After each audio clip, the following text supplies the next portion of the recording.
by the time they get up to the roof, Matt's got like 6 different knives. Oh, right. All the knives sticking out, right? Gosh, it was so good.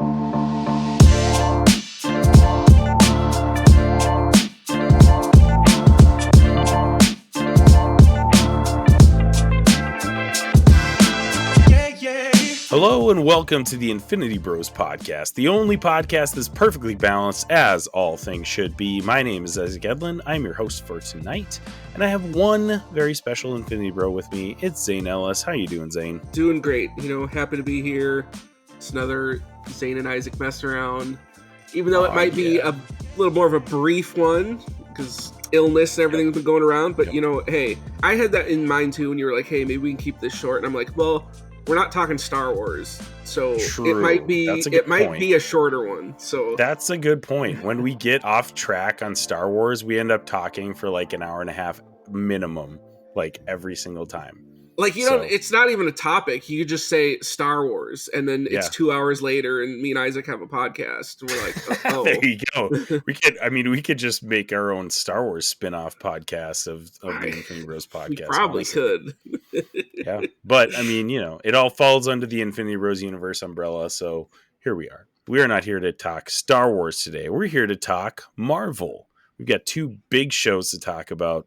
Daredevil Born Again, which aired premiere 2 episodes this week, and we're going to talk about Your Friendly Neighborhood Spider-Man, the animated Marvel Studios show that is now on Disney Plus for everyone to watch. We had a lot of fun with that one, so I wanted to make sure that we talked about it on the podcast.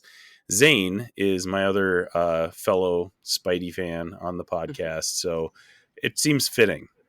Yes. That we're doing this one together. Yes. I think part of that too just kind of ties back in that Spider-Man was kind of that first, like, who got us into comic books. Like, I know that was for me. I feel like you kind of resonate with that too. It's just like, so deep down, there's always just a bit of that nostalgia and love for Spider-Man because it's like that was kind of the first one. That's kind of where it all started. So yeah, and if it weren't for Tobey Maguire's Spider-Man and the animated series Spider-Man, I don't even know if I'd be on this podcast with you guys today, because that's like what got me into comic or even like pop culture stuff in general. I mean, I probably would have still enjoyed stuff, but I don't know if I'd be doing the deep dives that we're doing today because of it. Right. And like, same for me, shout out Hinckley Public Library, because they had very few comic books, but the ones they did have were Spider-Man. Buddy. And I remember as a kid, it was around that time that Tobey Maguire movies were coming out. Because that's what, that first one kind of started piquing my interest. And it went in there, and they had one of the old of the omnibuses of the OG Spider-Man comics. Yeah, and I remember it was legit, like the big, thick.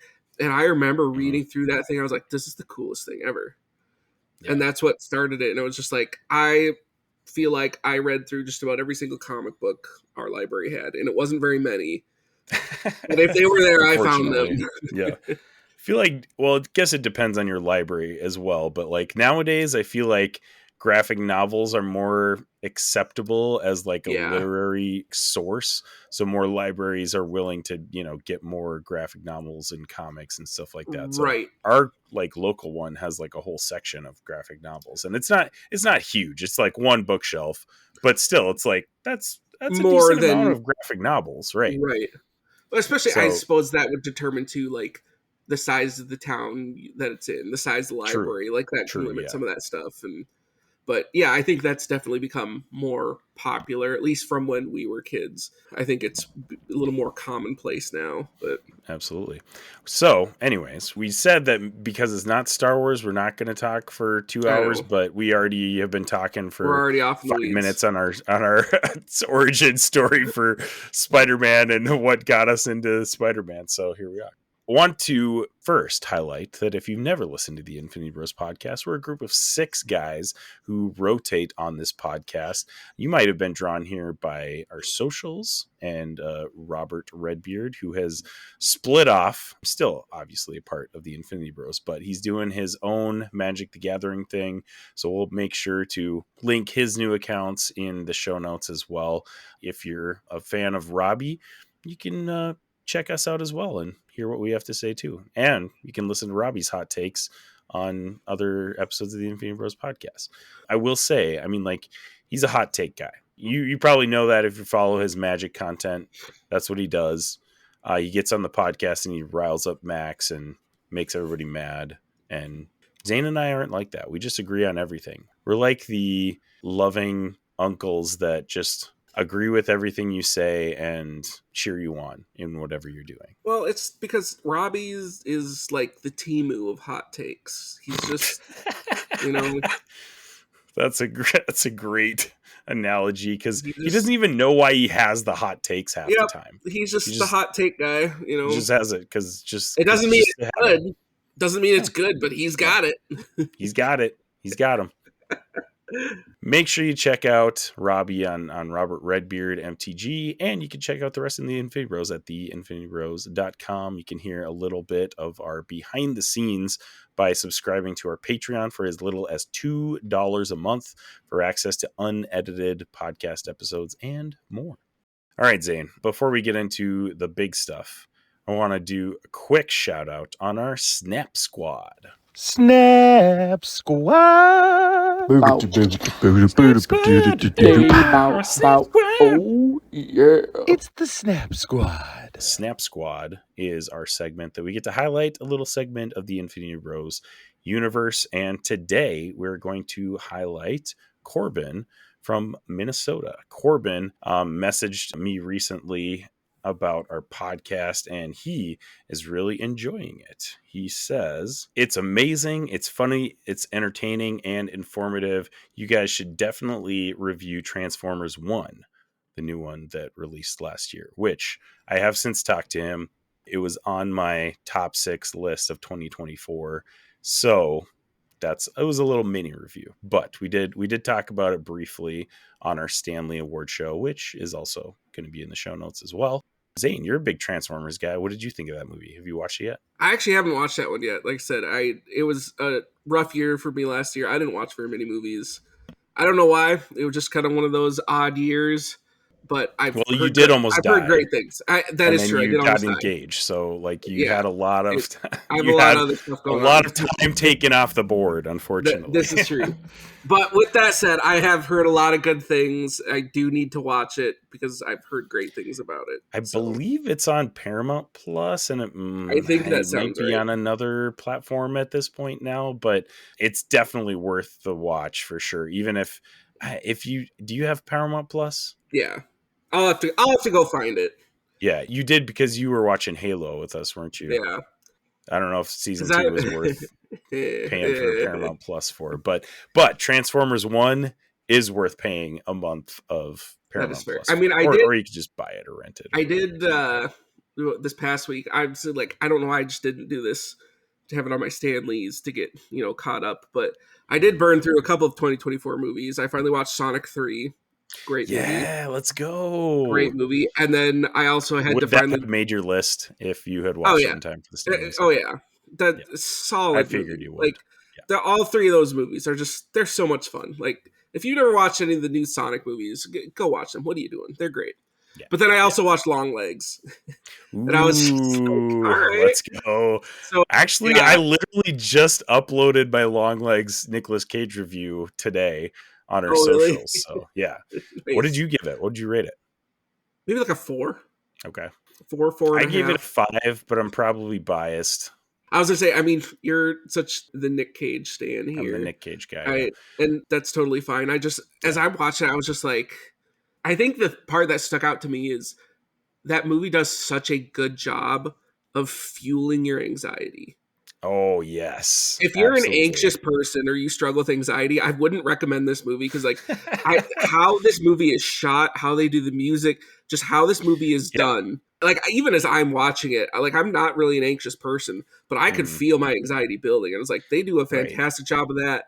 But then I think the crescendo, and I think it kind of flattened out a little too much at the end for me. Like, I feel like it was good, but I think it could have been better. But still, solid movie. Great. Yeah, it was definitely solid. I gave it a 5 out of 6. Nicolas Cage, that's like the roles that he's born to play. Like, the creepy, just eerie just totally nasty dude roles. Like he could absolutely rock those roles. Oh yeah. His venture into horror has been great. Like I've loved most of the stuff that he's done in like horror and thriller, whatever you want to call it. But yeah, I thought it was great. The cinematography, like you mentioned, it's a really well-made movie, and like you said, they do an amazing job at just making you just feel anxious like the Yeah. whole movie, and the tension builds up. Yep. And I think the fact that we knew it was him the whole time probably was a factor in like the end, like not being Right. quite as climactic, I Right. suppose.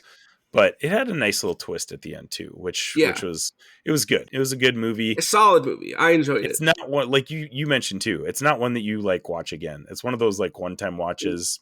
100%. I was in that same boat too. I'm just like, it's that one-time watch. It's not the type of movie that you're gonna throw on because you see it on TV. It's not, but like for that one-time watch, like it's solid. Yeah, it was good. So there you go. You can check out my review, my fuller review on our social media. So all that to say, Corbin, thank you so much for listening to the Infinity Bros podcast. Sorry for completely hijacking that segment. Got off on a rabbit trail there with Longlegs, but Transformers 1 is also amazing. Transformers 1, that movie is like at least a 5, maybe even a 5.5 out of 6 for me. And I'm not a Transformers guy, so it was really, really good. But yeah, so Corbin, thank you so much for listening to the Infinity Bros podcast. We'll catch you later. All right, so we have a special rating system that we've actually just referenced in our Longlegs review. So let's listen to that right now. Here on the Infinity Bros podcast, everything is ranked from a 0 to 6 point scale. 0 meaning horrible, and 6 meaning absolutely excellent. If all of the Infinity Bros rank something a 6, it gets an Infinity Step. And we are going to be fully spoiling Daredevil Born Again, the first 2 premiere episodes, and Your Friendly Neighborhood Spider-Man. So we'll put a spoiler bumper right here. This is... Prepare yourself. An Infinity Bros. Prepare yourself. Spoiler. Warning. All right, so Daredevil Born Again. Let's just dive into that since I had it listed first for some reason. I don't know why I did, but had that one listed first. Dropped this week 2 episodes on Disney Plus. Rated TVMA. Definitely showed these first 2 episodes. And even that trailer, and we talked about it on an earlier episode of the Infinity Bros podcast. Like you knew it was going to be brutal because that trailer had like 7 bones snapping in the trailer. And I was like, oh gosh, this is way more brutal than we've gotten anything on Disney Plus so far. Pretty amazing coming into it. It's just honestly amazing that we have this show back because we're talking a little bit pre-show. Daredevil seasons 1, 2, and 3 on Netflix. I mean, that's some of the best superhero television ever made. It's fantastic. Season 3 in particular is like my number 1 superhero TV season of all time. Like season 3 is fantastic.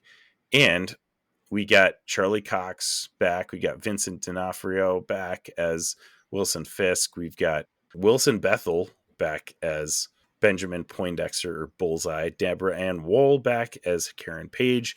And Eldon Henson back as Foggy Nelson.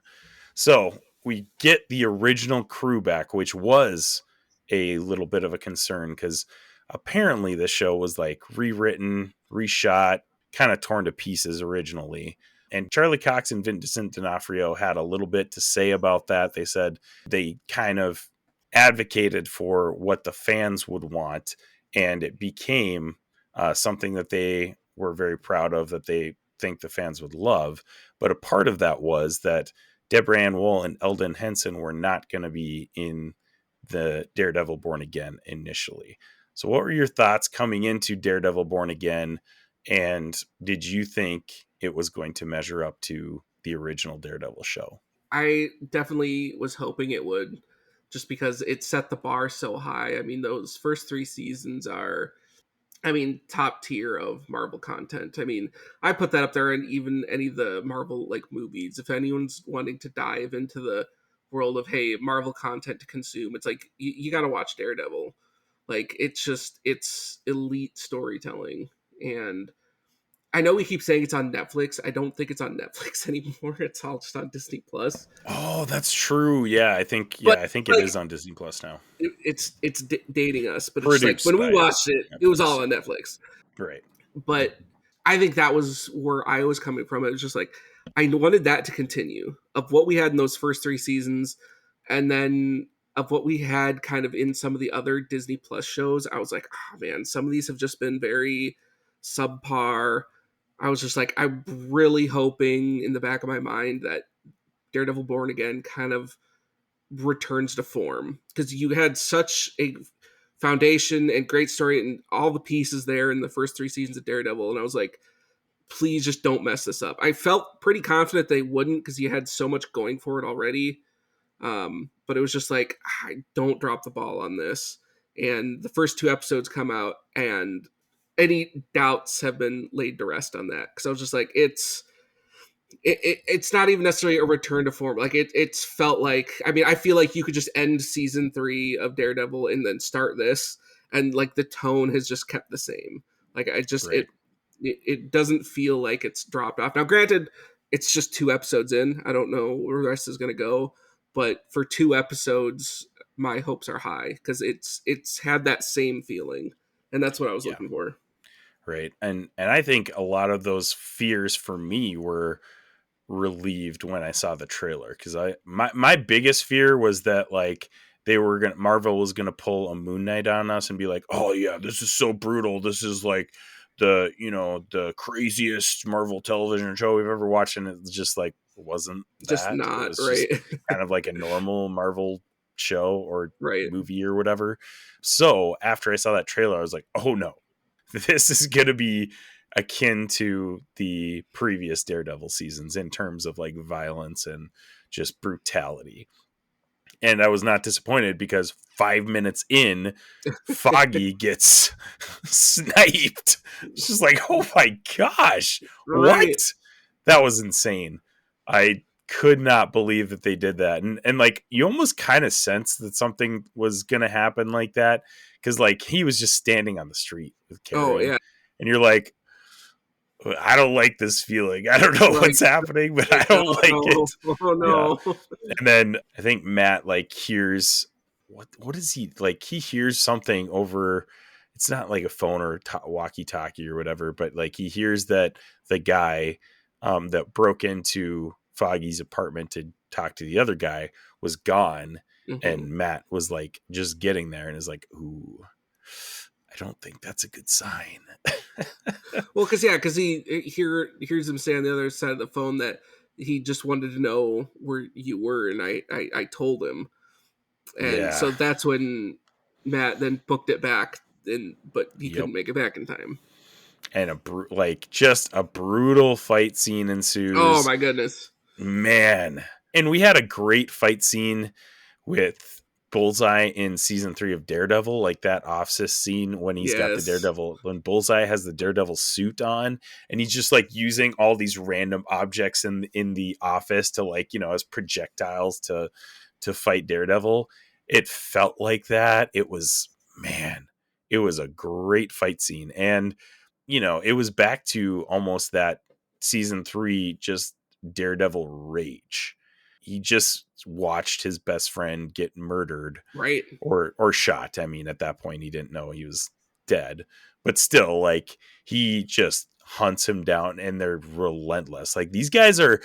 I love that they showed the fatigue in them during this fight. Like, they're both just like huffing and puffing and exhausted, but they still keep like fighting and like chucking random stuff at each other. It's great. And by the time they get up to the roof, Matt's got like 6 different knives. Oh, right. All the knives sticking out, right? Gosh, it was so good. But yeah, brutal. I love Bullseye as a villain. He's just got the psycho vibes. Yep. And I'm so glad they brought him back from the original Daredevil series. And I hope that he becomes kind of like a recurring villain for Daredevil, because obviously he's going to be going to prison for life for all of this. But it's Marvel. We finally have, the Raft, which we saw in Captain America 4. We've got Rikers, in New York. We've got places for these villains to go and continually break out like they do in the comic books. Right.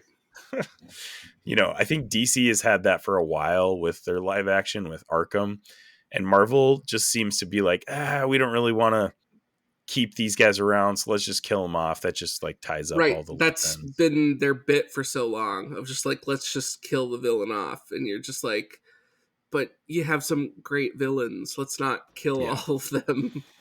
Well, we do, and Matt tries to kill him. Throws him off the building. Literally throws him off a building. He threw him off the building, and I was like, oh, shoot. Like, dang.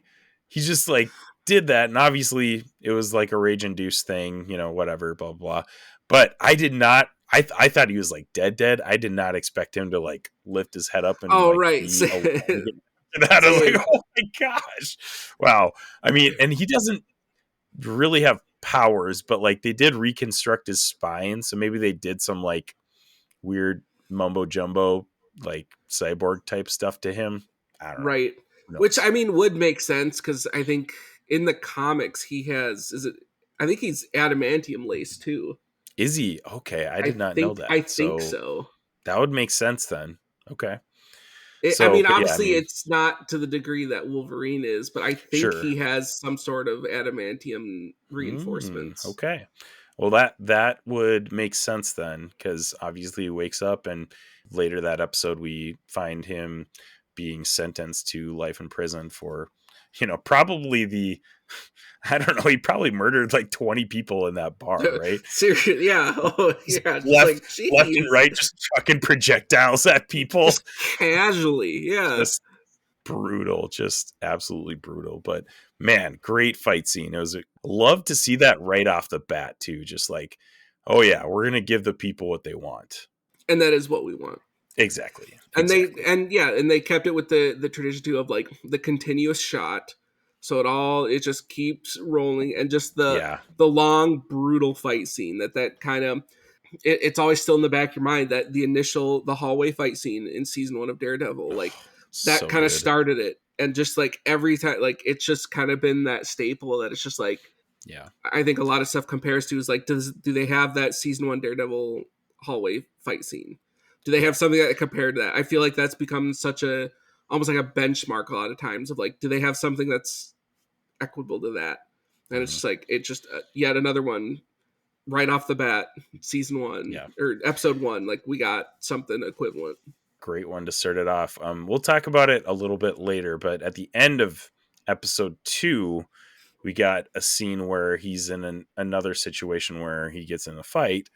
I find it interesting that you mentioned that like one shot fight, right? Because like that was the big thing with the hallway scene. They did it in well, I shouldn't say they did it in one take, but the whole scene was like one shot. They didn't do much editing. They didn't do like any cuts or anything like that. That second fight scene, I found so different, and it was the storyline that was like the devastating like cliffhanger part of that fight, but I found it like so jarring because they had a crap ton of cuts in that scene for some reason. And I was like, oh, that's just, I don't know. It's a lot different than that original opening fight scene. So, but we'll talk about that when we get there. I want to focus on something in this episode that has been brought up online.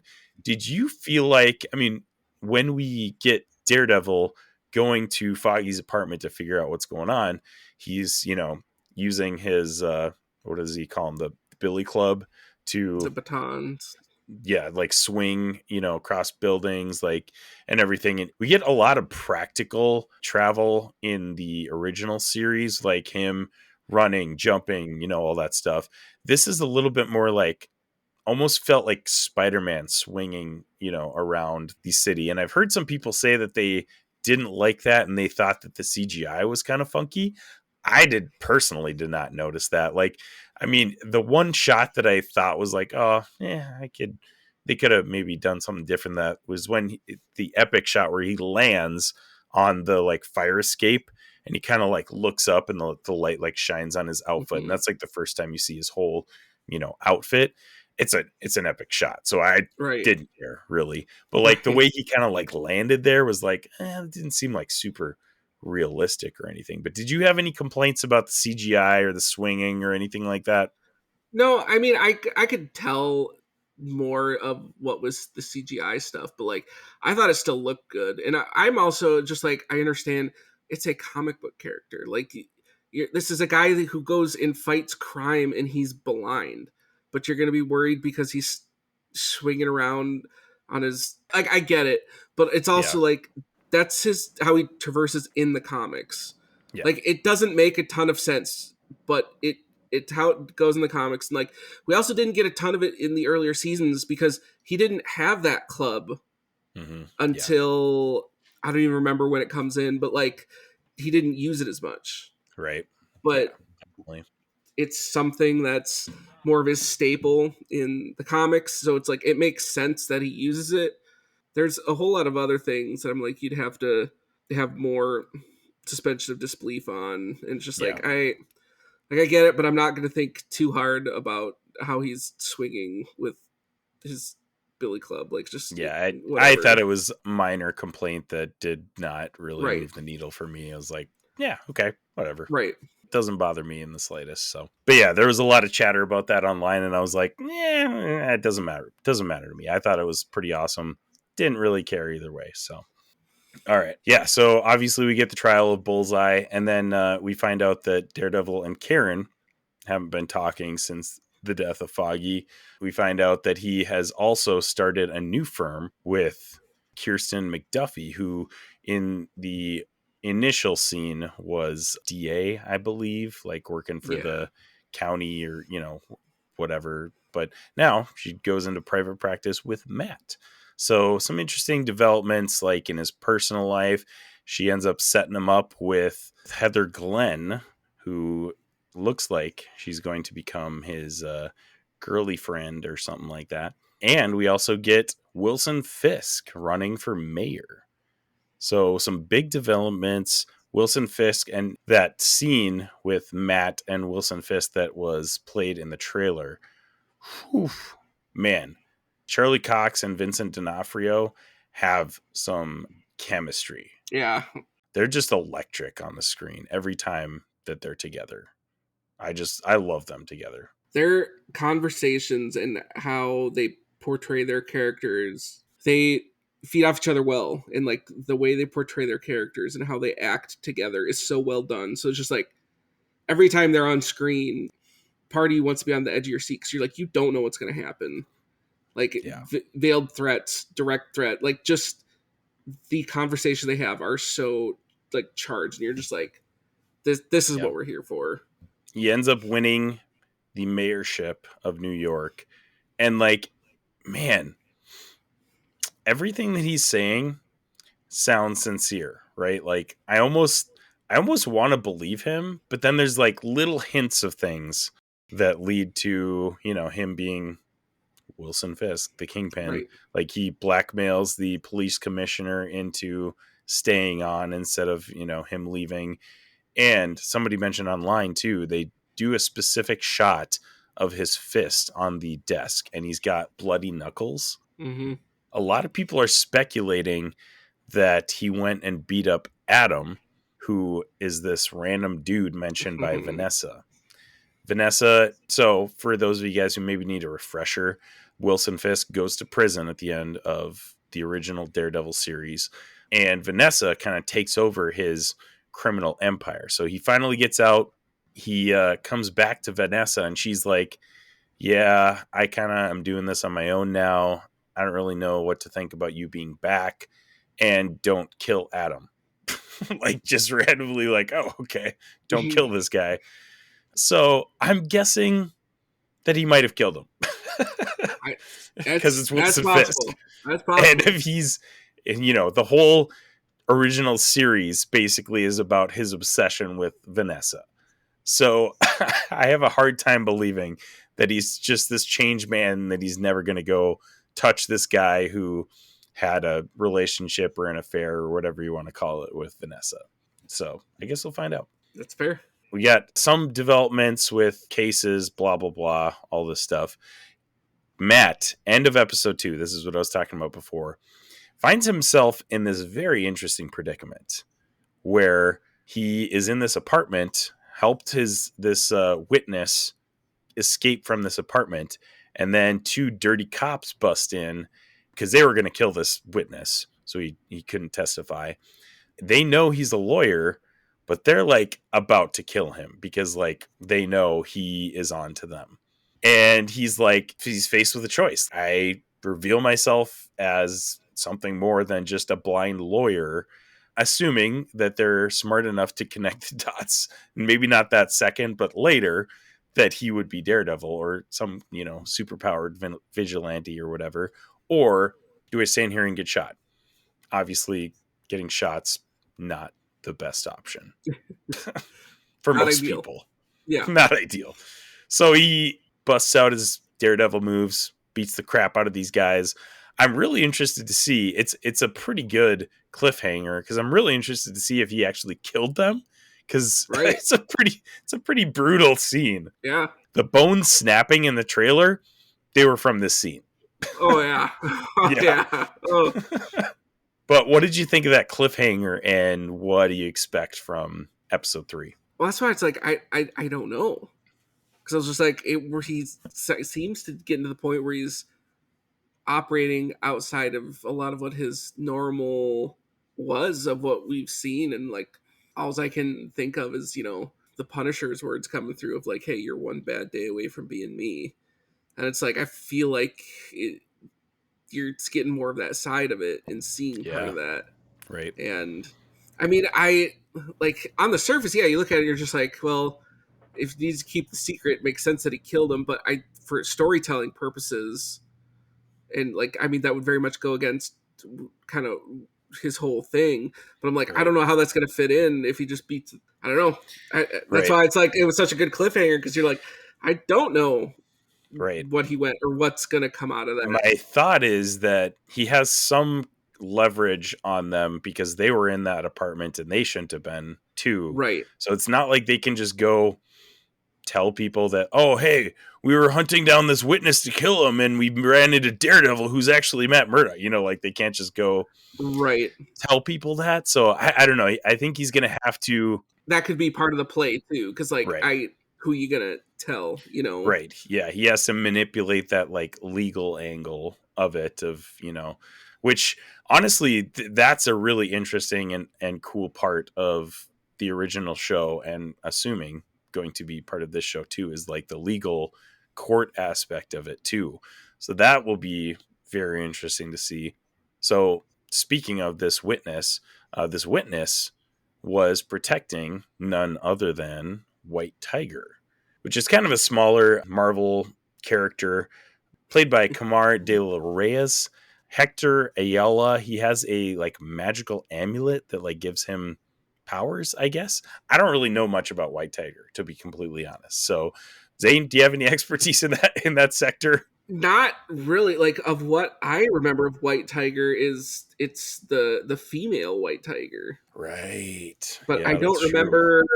I think he is before her. If it is amulet that gives the White Tiger the powers, it's probably easily transferred from like person to person. So yeah, maybe he's the first White Tiger. Maybe there was a previous White Tiger that's a female. But I think you're right. I think the most famous White Tiger in the comics is female. So yeah. Okay. Yeah. I just looked it up quick. So the White Tiger I'm thinking of is Ava Ayala. It's his sister. Oh, okay. So interesting. Then, so maybe she takes up the mantle later in this. Huh? It looks like it's a full family thing. So yeah. So he's the first family member to hold the mantle, and then he's the uncle of Angela Del Toro and the brother of Ava Ayala, and both of those women have also been the White Tiger. It sounds like it's just like a family thing. All right. So yeah, looking forward to see what more has in store for Hector. Obviously, he is in prison for another brutal scene of a cop charging him, missing, and getting splattered by a train. That was pretty insane as well. Did not expect that. Didn't have that on my bingo card. Dude getting splattered by a train. Just getting taken out by a train. Just like, oh, jeez. That was wild. I'm looking forward to see how that's all going to play out. Matthew has a sense about him, goes to, basically represent him as his lawyer. And then he's like, man, something's not lining up with his story. So does the digging, finds out that he's White Tiger.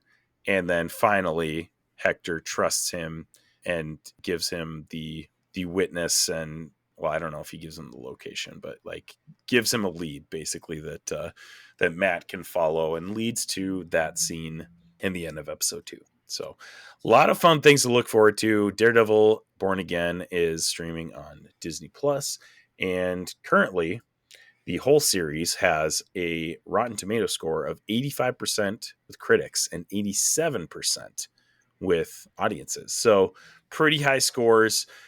I would imagine that audience score has a chance to go up, because if it's any indication, I mean, these first 2 episodes were great. And I would imagine that continues through the rest of the show. So what did you think of the first 2 episodes, Zane? And what was your score? First 2 episodes were great. Like, they met my expectations of like what I, want them to be. Like, I'm excited to, see what this season is going to, bring us, and just to keep, the ball rolling on everything that's Daredevil. And I think the whole piece of like Born Again, like I'm seeing it of, we're getting it a new, it's not just talking about Daredevil. I think it's Wilson Fisk too.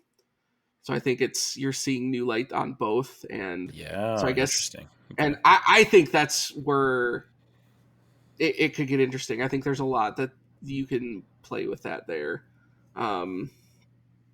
So the first 2 episodes, I'm going to go 5.5 for both. Or just, for both 2, we're going to go 5.5.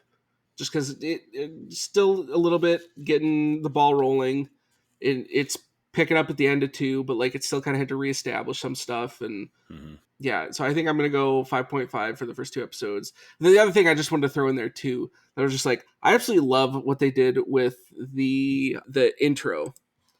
How they kind of retooled it a little bit. They kind of retooled it, but it still has all of kind of what you had from the original. Right. But they just it has like the enough. main musical theme. Yeah, but they and I was like, a little bit. And I was like, all right, that's cool. And how they do the imagery of like the stuff breaking, I was like, that's really cool. I really like that.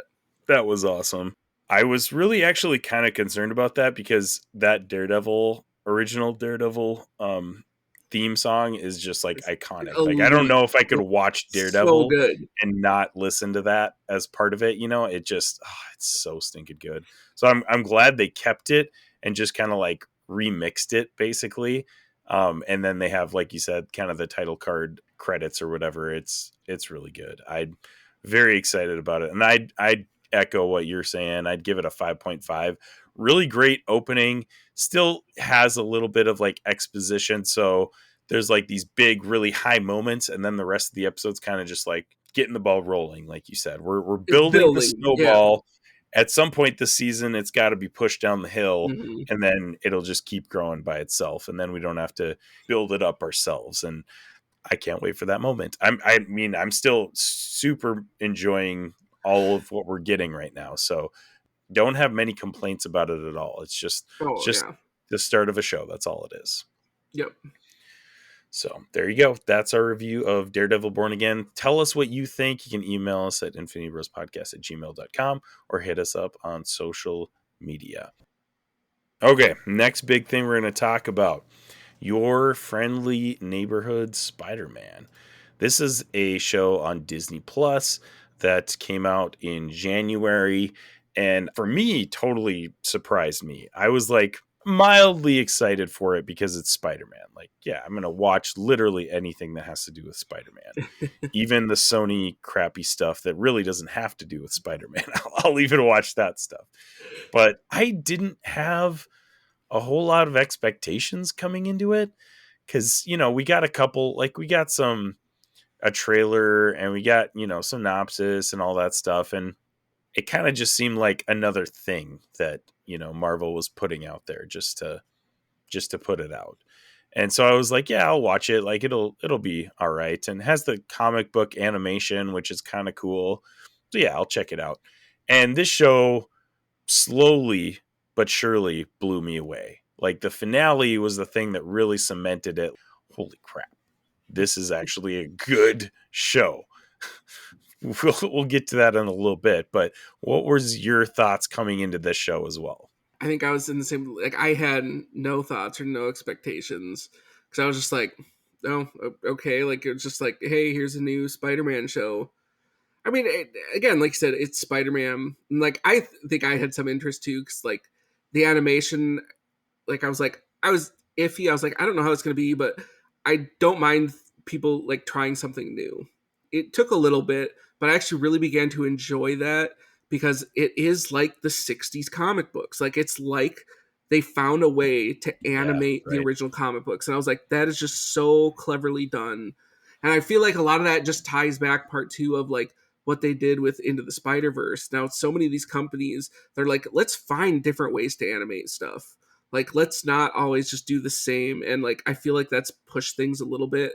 And I don't know. Part of me just feels like that could be inspiration of like, no, let's find ways of actually making some of this comic book style artistic rendering. And like, yeah, I haven't seen any animation like this show ever in anything else, but it works. Now, I don't know if it just works because it's Spider-Man. I don't know if it works because it's nostalgia fuel, because of those are the comic books I read growing up, what it is. But I was just like, it took an episode or two, but I was like, I like it. It does something and it just looks right. And it just fits Spider-Man. And I was just like, outside of that, I was just like, I have no idea what the story is going to be. Had no expectations. I was like, I don't know if this is going to be good or bad, but I'll give it a shot. And yeah, got to the end and I was pleasantly surprised by what it was.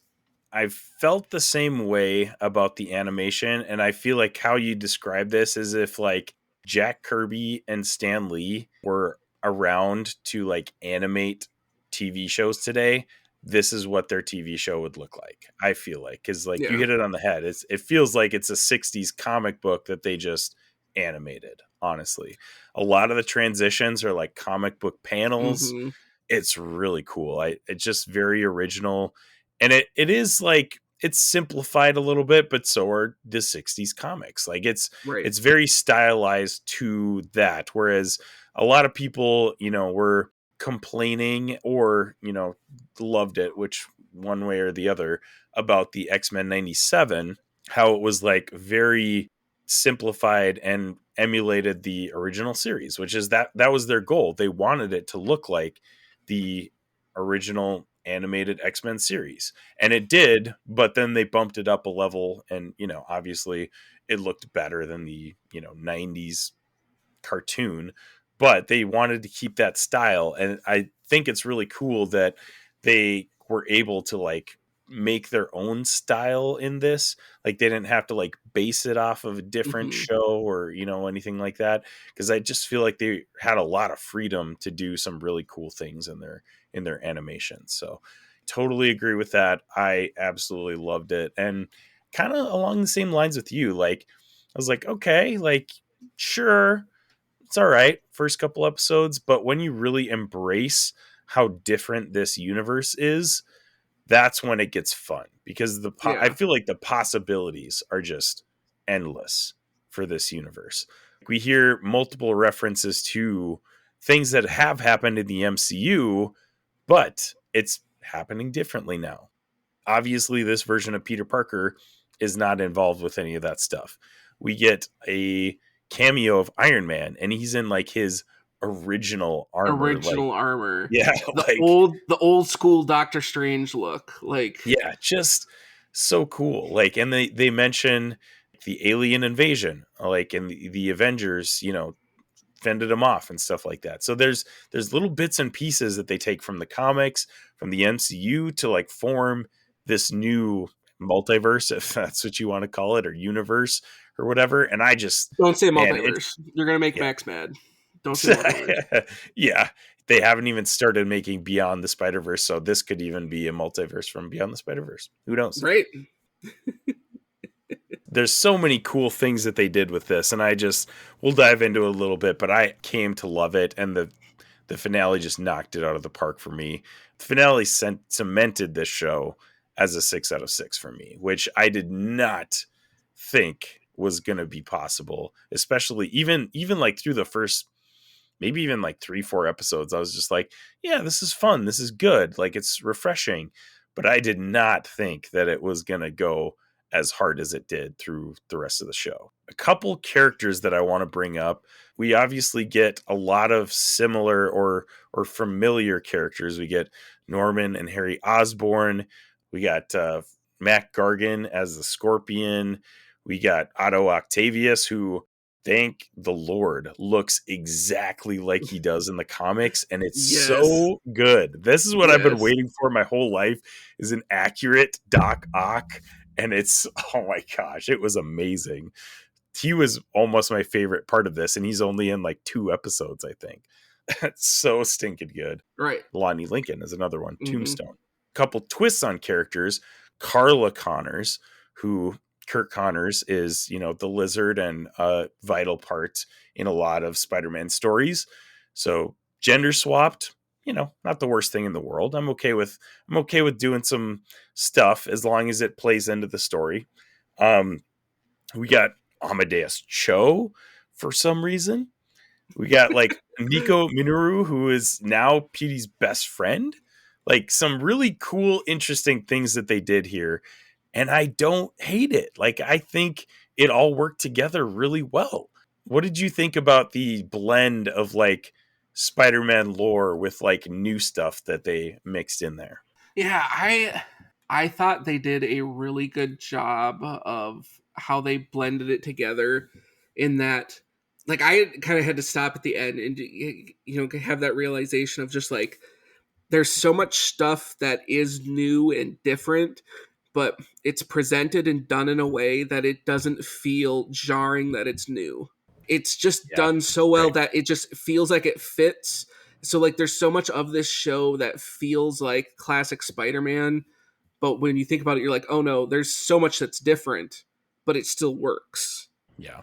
And I think that's what was encouraging. Like, I think that's what helped a lot too. Just like, all right, this is a different universe. They're doing their own thing, but the things that they're doing that are different are similar enough that it's not jarring to the story, in my opinion, but it's also different enough that like, hey, we're taking a totally different approach on this. Yeah. But then like, it's just like they're taking different ideas and kind of like cherry picking different stuff, and just what they picked mostly works. I think they did a really good job blending all of that into the story. And I guess my favorite part about all of that is that they don't dwell on those changes too much. Like, they're just like, it's a part of the universe. Like, they don't have to explain it. That's just like what it is. Like those little Avengers quips that I mentioned, like, they're just like, oh yeah, the Avengers saved New York. Moving on. Like, they didn't have a whole conversation about it. It was just like briefly mentioned. And it was just really cool to dive into that universe after you fully embraced it. It was so refreshing because like anything could happen. You obviously expect some things with Spider-Man lore. Like, we get Carla Connors and she doesn't have an arm, which, is Kurt Connors from the comics and other Spider-Man media. So she's probably going to turn into the Lizard at some point, right? Like, you kind of expect those things, but you don't know how they're going to happen or how they get around to it. It was just a great blend of like origin stories from Spider-Man lore. And so 2 of the big ones that I definitely want to talk about are Lonnie Lincoln, Tombstone, and Norman Osborn, who obviously is, a big, big character in Spider-Man lore. He's the Green Goblin, but he's also, Norman Osborn, like CEO of Oscorp Industries and all of this big stuff. And they focus on that in this season. Really interesting how they kind of twist the origin of Spider-Man in general. Norman Osborn finds out about him right away, which I did not see that happening. I was like, oh, okay. He knows. Okay, then. And he almost becomes his mentor. And I was like, oh man, this is so interesting. I didn't know how to feel about that right away because I'm like, Norman Osborn's a bad guy. He's a bad guy, a big time bad guy. Right. You can't twist him into a good guy in almost any media that he's in. So part of me was like conflicted. I was like, I don't like how they're changing him to be a good guy. And by the end of the season, it was justified because he's not a good guy. Right, So he's not. it all worked out. But yeah, he is a really cool part of this story because he finds out about Peter's secret, and he basically is the guy that like jumpstarts Peter's like professional Spider-Man career, if that's what you want to call it. Like he gives him the suit, and then Harry kind of takes over because Norman is off doing his CEO stuff and obsessing about Doc Ock and stuff like that. So Harry takes over and gets him the classic Spider-Man suit, which we see in the last, is it the last 2 episodes or something like that? Yes. I think, but man, that reveal of the classic Spider-Man suit was just like, so cool. So amazing. Cool. And I love actually the fact that he tried him out on all those other suits and then finally got a suit that he liked, and it was like the Future Foundation suit. Yeah. Like from the comics. Like the Oscorp version of Future Foundation. Oscorp and I was version like, of it. That's really cool. That was sweet. Yeah, I love that they played on that. Right, and like we said too, like that's another one of those things of like something they cherry picked from another story of Future Foundation, but still found a way to incorporate it in this. Right. Because realistically, that it kind of parallels Future Foundation. Reed Richards brought all the together, and that's basically what Norman was doing. Now, granted, he had ulterior motives and stuff, but like they found a way to take a piece of another story and fit it in here, and still pay homage to that with the suit. And I was like, all right, that's kind of cool. Well, and now Harry is kind of doing his own thing and kind of doing the same thing. Like I believe the organization that he forms at the end is called Web. But yeah, he's like basically formed this giant think tank with all of the people that we had seen before. Well, except Amadeus Cho. Yeah, except for him. He's doing his own thing. I love how they portrayed him in this, which is just so funny. I love that he's like, and I've not read much of him in the comics or anything like that, but from what I knew of him, I thought he was a pretty like meek and timid character, and they turned that around, and he is a meathead in this one, and I love that. It was hilarious. So stinking good. But yeah, him and, you know, like we said, I mean, we have all these guys and they drop all these names like Lonnie Lincoln. Like when they drop that name in like one of the first couple episodes, you're like, Lonnie Lincoln, like what? Awesome. And then you go through the whole season and you're like, okay, where does Tombstone come into this? And then he finally gets that nickname in like episode 7 or 8 or whatever. But like they're taking their time with this. And I love that. It's really, really cool how they're exploring this universe and, you know, taking these different routes to the ending that we thought we might get, but not in the way that we thought we would get it. You know, I just think they're doing a really great job with that. So Lonnie Lincoln finally becomes Tombstone. And at the end of the season, we see that he's starting to like get little bits of gray on his fingertips and stuff. He's starting to turn into Tombstone. So that's going to be really cool for season 2, which I think they actually announced that we're going to get season 2 next year already. So it's already, I'm sure, in production. But yeah, they did a great job with all of that. Norman, that story arc was great with him being the mentor, being the good guy, and then eventually coming around to like being the bad guy that we know he is. Right. Doc Ock, we mentioned already. Love that they just ripped him straight from the comics. He's got like the stocky build, like the glasses, sunglasses. So funny, just the most arrogant dude ever. Not only that too, but then the fight scene they give him in the warehouse. Yeah, I was just like, this is brilliant. He's just casual, dismantling. And you're just like, this is fun. And I love it was so perfect how they portrayed him, because like he's so casual about everything, walks out there and he literally is about to just walk away while he's got like Right. 16 guns on him. He's just going to walk Right. away. Doesn't And then care. Iron Man shows Doesn't up and he's just like, oh, Yep. okay, I guess. Right, I'll surrender. Right, now. literally. like he just thinks he's going to walk away from everything because he thinks he's so smart. And it's like, that is Right. Doc Ock, man. That's Doc Ock. Right, that's Doc Ock. Just absolutely nailed that one. They did a great job with him. We get Nico Minoru. That's an interesting part. That might be the most interesting part to this whole season. She's Peter's best friend, and we don't know anything about her amulet, which she finally reveals. Maybe like, I don't know, it's like definitely halfway through the season, like 6 or 7 episodes in or something like that. Before that, I was even thinking maybe she doesn't have powers. Maybe she doesn't have. That's another character that the only thing I know about her is from Midnight Suns. Like that's like the only thing I know about her. So I was like, I know she's got powers. I don't know how, but like, how is this all going to come into it? And we finally get that revealed. She uses it like once or twice during the season. And then at the end, she uses it to talk to her mom. And it was like, oh, okay, that's interesting. Right. From all of these side characters that we get, what do you think was the most interesting like character and was the most interesting like kind of side story from all of this? I found a lot of it interesting. The choice of going with Nico was fascinating to me because it just seems like Peter Parker and Nico Minoru are like two people you wouldn't think would go together, because it just seems like they're two people from very different walks and interest groups. Right. And I was kind of pleasantly surprised by how well this show gets them to work together. And I was just like, all right, I'm here for this. Like, I was like, all right. And so it just, all the dynamics of it, even just, and then you bring Harry into it.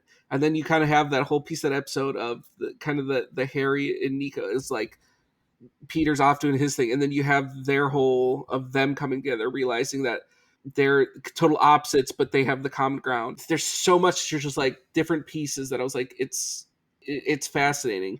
For me, the other side was like the one that was the least interesting to me, I guess, to go the opposite route on your question, was with Tombstone. I think Tombstone's arc could have been written better. I feel like everything else was written well. I'm not saying it was written poorly. I feel like they tried to insert too much drama into his arc, and it just felt like his character went back and forth too much. But that also could have just been too that there was just so much else happening that there was other people that I'm like, I'd rather be following this storyline instead. Right. Like there was just other stuff that I was like, I'd rather be on more about what Norman's doing. I'd rather be knowing more about what Doc Ock's doing. I'd rather be knowing more about what Matt Gargan's doing. You know what? Like, I just felt like everyone else just seemed more interesting because Lonnie's story just seemed like they were trying to create too much drama. I don't know. It just felt a little weird to me because it just felt like it just was back and forth so much. Like, oh yeah, family, and then oh, I'm a gang, and then all of a sudden his brother just disappears, and then I don't want to be in the gang, but now I'm all about the gang. And then the other guy runs away, and like, oh, we could just end the gang, but no, I'm fully in on the gang. I don't know. To me, it just felt like it was just a little too wishy-washy. I felt like he could have had more of a stable story. Yeah, I think I disagree with that a little bit. I did like his storyline, but I get where you're coming from. It did jump around quite a bit, and it was a long time to get to the end result too. Like it felt like his storyline kind of dragged out, I guess. Because like, I mean, we meet Lonnie, and is it no, it's not episode 1. It's episode 2, I think. Maybe it's episode 1. I don't remember. But like, I think it's 1. He's 1, episode 1 or 2, and then like his storyline finally resolves, if you can really call it that, in the finale. Like it's the whole season long, and it does, like, he does seem to just like make real snap decisions every once in a while. You're like, why would you do that? And I guess in the defense of the writers, like, he's still a high school student, so like I wouldn't expect him to make super great decisions, but at the same time, I definitely see where you're coming from. The thing that I loved about that is in the last 2 episodes, the dynamic that he forms with Spider-Man. And it's Spider-Man, not Peter Parker, because he doesn't know that it's Peter yet. But the fact that these guys are like on the same team and he's a gang leader is going to be real interesting in season 2. I just think that, I mean, it's got to come to a head at some point, right? But Peter knows Lonnie and he knows that he's a good guy. So he's not going to like just take him out. You know, he's not going to like treat him like Mac Gargan, who is obviously a bad guy. But like, I don't know. I just feel like there's going to be a lot of tension and a lot of things to resolve in that storyline next season. So that was very intriguing to me. Yeah, I get that. And like, I think to clarify on that too, like, I think in season 2, the character's going to be significantly better. I think it's the path of getting it to Tombstone, I think is a little too rockier, but like, we got him there. Now I think it's going to be good one. Rocky. But I think it was too drawn out of the story to get it there. But now that it's there, it has such stuff set up that I think it's going to bring a lot of interesting dynamics for season 2. It just getting to that point, it just kind of drug on. Definitely. One character or storyline that we haven't talked about is Doctor Strange, which is a really interesting part of this because episode 1, we saw him and like, you know, Benedict Cumberbatch voices him, does a fantastic job. He's a great character. He looks great. He looks exactly like Doctor Strange from the comics, which is fantastic. Mm-hmm. But he's another one where like, I'm like, why is he here? Where this is a Spider-Man story, origin story or whatever, you know, like I just don't get where Doctor Strange comes in and why he needs to be involved. Right. We get that episode 1 and that's how Peter gets his powers is this Venom symbiote thing basically is like trashing Midtown High. He catches them, but the spider drops, bites Peter, makes him Spider-Man. And we find out later in the finale that spider was made from Peter's DNA as Spider-Man. So we get this weird like time loop thing. And it's hilarious because Doctor Strange, you know, I'm just laughing thinking about it now. In the finale, he's like getting ready to fight this guy, and he's like, "Wait, we're going to high school? What are you talking about?" Like, doesn't know anything about it. And then when he drops into it, we see the scene from episode 1, and like you get the callbacks from episode 1, like, "Oh no, we're not supposed to be here. This is bad." You know, like he's like realizing everything that Peter said in there, and it's almost a fitting way to wrap up this story and this show because everything kind of comes around. I don't know. It feels like it is how it is at the end. All of the storylines kind of come in a circle and like end where they began in a sense, just like that time loop, which is crazy to think about. Like they did a masterful job of writing that. I have some reservations about him getting his powers from the spider that extracted DNA from him. That's the part of the time loop for me that I'm just like, I don't think that works. It's clever, and you're like, it fits with the time loop, and you throw that's comic book stuff, but you're just like, yeah, that's the part that I was like, I don't know about that. It is clever, like you said. They set it up so it like works in the story, but technologically that doesn't seem like that should happen. Right. But I did love how they wrapped it all up, and Doctor Strange now potentially has this connection with Nico in the future of this show. Like they never interact in the show or anything like that, but I mean, obviously she has magic powers and he's a magical guy. So that's going to intersect at some point in the future.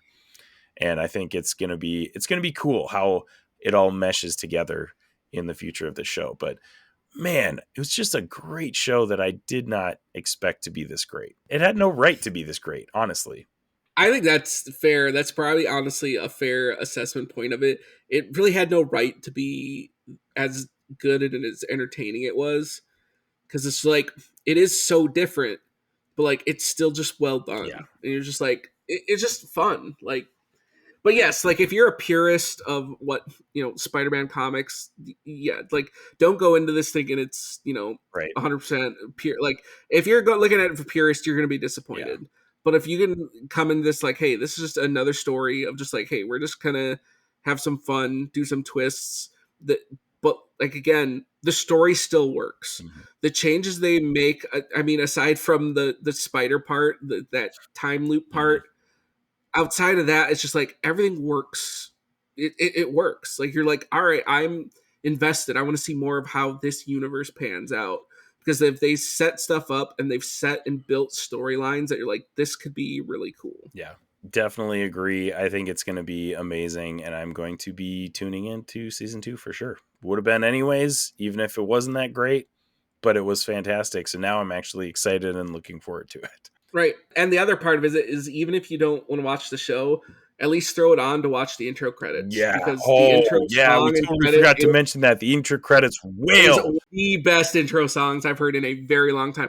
Like every single time it would bring the thing up to skip the credits, I'm like, no, I'm watching it every single episode. Yeah. It's good. So good. I don't know who sings that song or whatever, but that song slaps. It is so good. We were talking about it earlier this week, and Zayne was like, oh, yeah, that song slaps. And I was like, that reminds me, I have to go right now and put that in my library because I want to listen to that. It's amazing. But it is by the Math Club is the group that does it. Don't know anything about them. Featuring Relay and Mellow Makes Music. So whoever those guys are, fantastic job. That's an amazing theme song. It's absolutely incredible. Fits the vibe of the show perfectly. It's amazing. I'm saying amazing a lot because we're talking about Spider-Man, obviously. It's spectacular. Yeah, exactly. All right, Zayne, final score. What did you think of Your Friendly Neighborhood Spider-Man? I'm not quite as high on it as you are. I'm gonna go 5. Oh, okay. Just because the Lonnie stuff, I think that story could have been a little more stable. And still, like I said too, I like the time loop stuff, but I don't like I get it, but I feel like that's just so weird. Because I always thought that was weird because that's how Flash gets his powers in, for DC. That, oh, well, he just ran back in time and he gave himself his powers. And you're just like, that's true. Like, I get it's a comic book thing, but it's one of those tropes that I'm just like, I don't like that as a trope for Spider-Man. All right. Like, that doesn't fit his character to me. But again, it's another Elsewhere. Like, it's one of those things that, like, I'm not, it is what it is. I wish that could have been a little different, but I'm just like, we're past it now. Give me season 2. But it was enough for me that I was just like, hey. Yeah. All right. I don't know how I feel about it.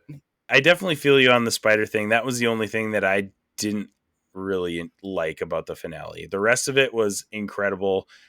I absolutely love this show. I cannot wait for season 2. I already mentioned it's 6 out of 6 for me. I was definitely not expecting it to be as high as I am on it. I was thinking it would be where you're at right now, like a 5. I was like, yeah, it'll be good. It'll be great. Even like halfway through the season, I was like, yeah, I'm on board. But man, the way they wrapped up all those storylines, I just thought it was a masterful job of writing in this series. And I actually disagree with you. I think Lonnie's storyline was really good and well written. I didn't care about Tombstone before this at all. He's a throwaway character to me in the comics. Like he's just like a higher level henchman, in my opinion. But this show made me care about him as a character. So I think they did a great job with it. Loved everything they did with a few little minor tweaks. But again, as a Spider-Man fan, very pleased with this show. All right, Zayne, time to wrap it up. Thank you so much for joining me. It's been a blast. Yeah, absolutely. Always is. And thank you, listener, wherever you're listening, however you're listening, thank you so much for making us a part of your podcast experience. You can catch the Infinity Bros at theinfinitybros.com on social media, or you can check out our YouTube channel. We've got all of our content on there, and we are growing and would love for you to be a part of that. So make sure you check that out. All of the links will be in the show notes. We love you 2000. Bye. Bye. Thanks for tuning in to the Infinity Bros podcast. You can find the Infinity Bros on Facebook, Instagram, Twitter, TikTok, Twitch, and YouTube at the Infinity Bros. You can also check out our website at theinfinitybros.com for links, reviews, and sweet merch. Feel free to send listener feedback via social media or email at infinitybrospodcast@gmail.com.